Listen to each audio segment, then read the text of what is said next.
Assalamualaikum warahmatullahi wabarakatuh. Perkenalkan, nama saya Nilika Fadila dari Universitas Pancasakti Bekasi, Prodi Manajemen, nomor NIM 28921500128, mata kuliah PPKN, dosen Bapak Haji Warman Marcel. Di kesempatan kali ini saya ingin menjelaskan tentang nilai filosofi sila persatuan Indonesia. Pengertian umum Pancasila sebagai filsafat. Pancasila sebagai dasar filsafat negara serta sebagai filsafat hidup bangsa Indonesia pada hakikatnya merupakan suatu nilai-nilai yang bersifat sistematis, fundamental, dan menyeluruh. Maka sila-sila Pancasila merupakan suatu kesatuan yang utuh, hierarkis,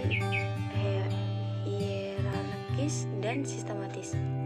Dalam pengertian inilah, maka sila-sila Pancasila merupakan suatu sistem filsafat.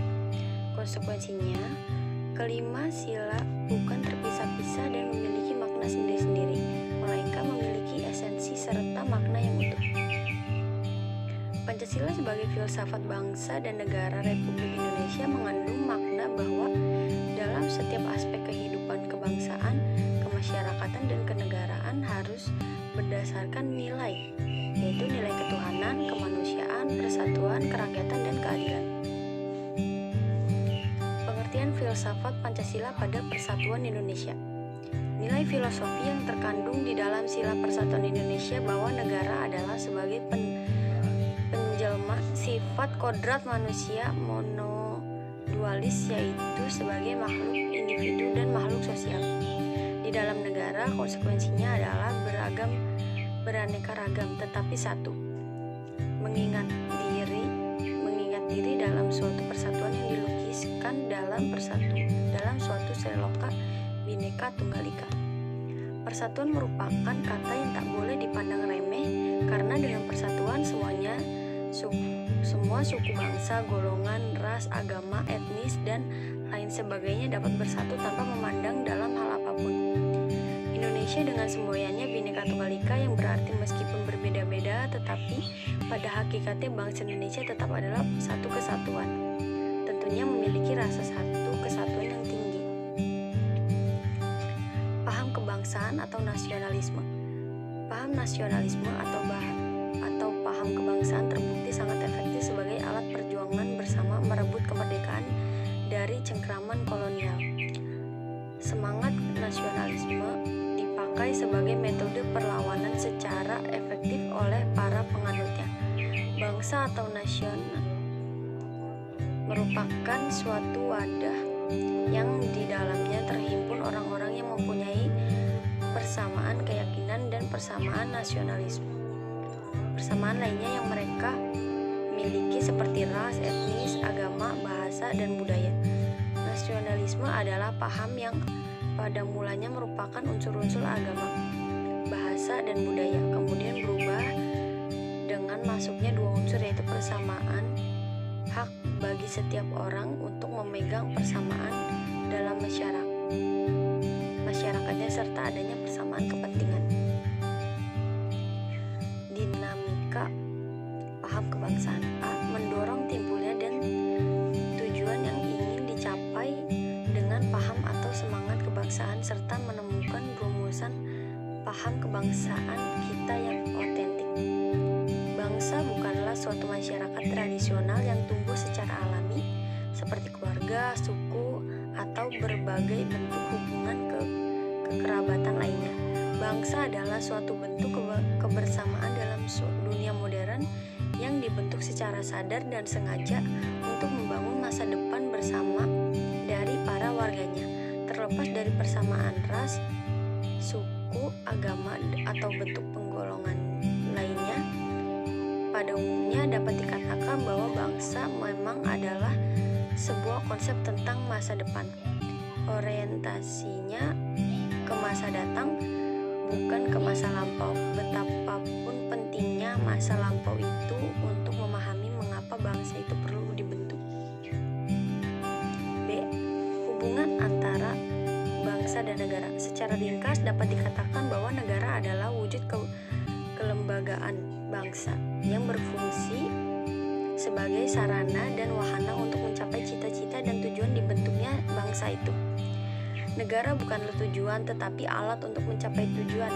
Itulah sebabnya mengapa negara dalam antrian modern umumnya berbentuk republik dan menganut sistem pemerintahan demokratik.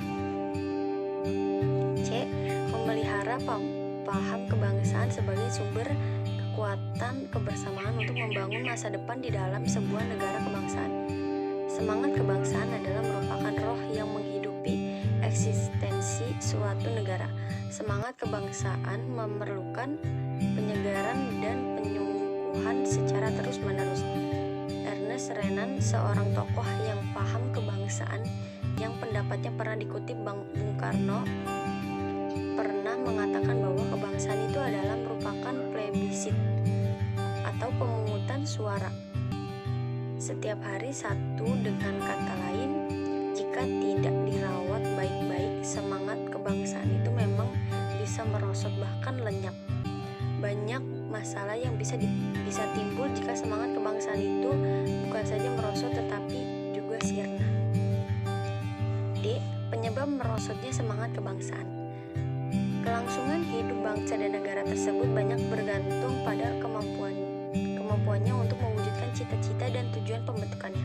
Maka tidaklah berkelebihan jika dikatakan bahwa faktor yang paling langsung menyebabkan merosotnya semangat kebangsaan itu adalah jika kinerja bangsa dan negara disebut tidak sesuai dengan kesepakatan.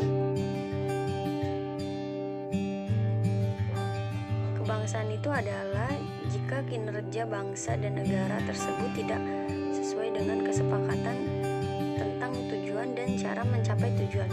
Bangsa dan negara tersebut, walaupun secara formal Pancasila tercantum dalam setiap dokumen kebangsaan dan kenegaraan, namun selama rakyat tidak merasa terlindungi, selama rakyat tidak merasa sejahtera, selama rakyat tidak menjadi lebih cerdas, selama kita belum berhasil memainkan peranan yang memadai dalam mewujudkan suatu dunia yang berdasarkan kemerdekaan, perdamaian abadi, dan keadilan sosial, maka dapat kita katakan bahwa Pancasila sebagai formula otentik semangat kebangsaan itu tersebut belum kita laksanakan. Membangkitkan kembali semangat kebangsaan yang mulai memudar. Esensi Pancasila seperti tercantumnya dalam alinea keempat pembukaan Undang-Undang Dasar 1945 adalah rumusan ideologis dari semangat kebangsaan kita. Maka setiap pembicaraan tentang Pancasila harus selalu terkait dengan kinerja bangsa dan negara Republik Indonesia. Artinya, jangan pernah membahas Pancasila tersebut secara terlepas dari konteks kinerja kebangsaan dan kenegaraannya. Apabila jika sila-sila Pancasila tersebut dibahas secara terlepas-lepas antara satu sila dengan sila yang lain, oleh karena simpulannya akan sangat jauh berbeda dari apa yang dimaksud oleh pendiri negara ini. Sehubung dengan itu, Pancasila dalam konteks pembukaan Undang-Undang Dasar 1945 harus kita gunakan sebagai tolak ukur. Baik, terima kasih.